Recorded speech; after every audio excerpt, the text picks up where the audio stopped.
पूर्वजों के लिए कर रहे हैं कि वही पुण्य है।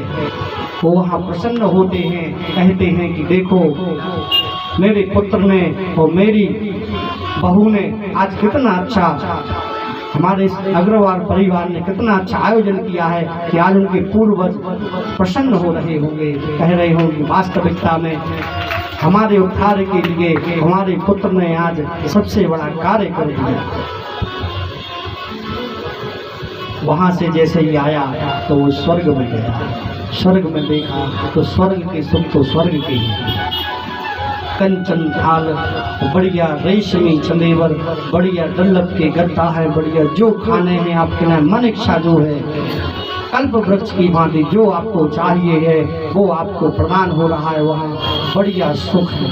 उसने सोचा कि यार अच्छे कर्म करते तो स्वर्ग में क्या सुख है। वहाँ भी उसने के भयाक्रांत चीज देखी है। क्या देखा कि एक व्यक्ति रो रहा है, और जैसे ही देखा कि रो रहा है तो द्रवित हुआ। उससे भी पूछ लिया उसने कि भैया आप क्यों रो रहे हो।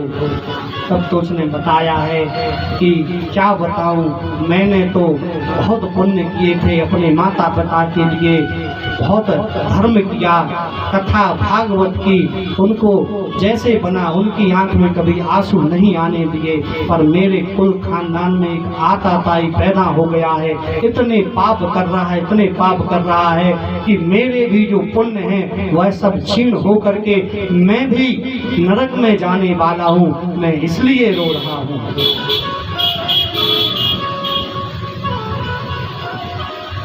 तो हमारा कहने का तात्पर्य यही है कि यदि जननी जनियो तो भाग्यवान, ना जनियो विद्वान, भाग्यवान के द्वार पे खड़ो रहो तो विद्वान। भगवान से प्रार्थना करना कि यदि हमारे यहाँ संतान हो तो भाग्यवान हो, यदि वो कुछ ना करे हमारे लिए, यदि हमको सुख ना दे तो दुख भी ना दे।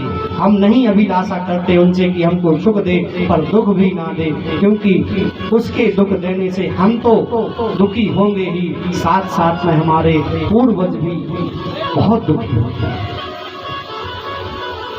पूरे भागवत महापुराण की जय। तो 60 कन्याओं में से 13 कन्याएं जो थी वो कश्यप जी को ब्याही गई थी, और 27 कन्याएं जो 27 नक्षत्र हैं जिन नक्षत्रों से हम अपना बालक का नामकरण, हम अपना नामकरण करते हैं, उन नक्षत्रों को ब्याही गई।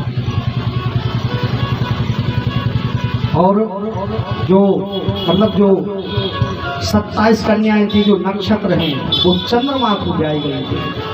अच्छा, हम इसलिए आधा घंटा की बोल रहे थे कि देखो शिवालय है और भगवती है। एक छोटी सी इसमें सत्य कथा है, उसको 5 मिनट में सुनाएंगे हम आपको। दरबार में बैठे हैं तो भोलेनाथ का तो जप होना चाहिए। सत्य कथा है, इसी में कथा निकली है।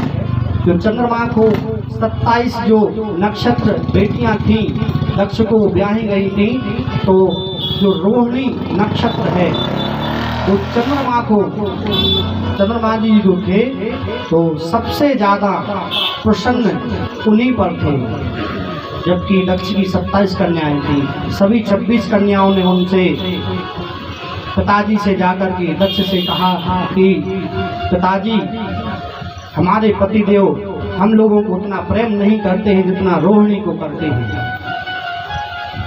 दक्ष ने जब शिकायत करने के बाद जब चंद्रमा नहीं माने, ये प्रत्यक्ष जो प्रथम ज्योतिर्लिंग है उसकी कथा है, प्रत्यक्ष।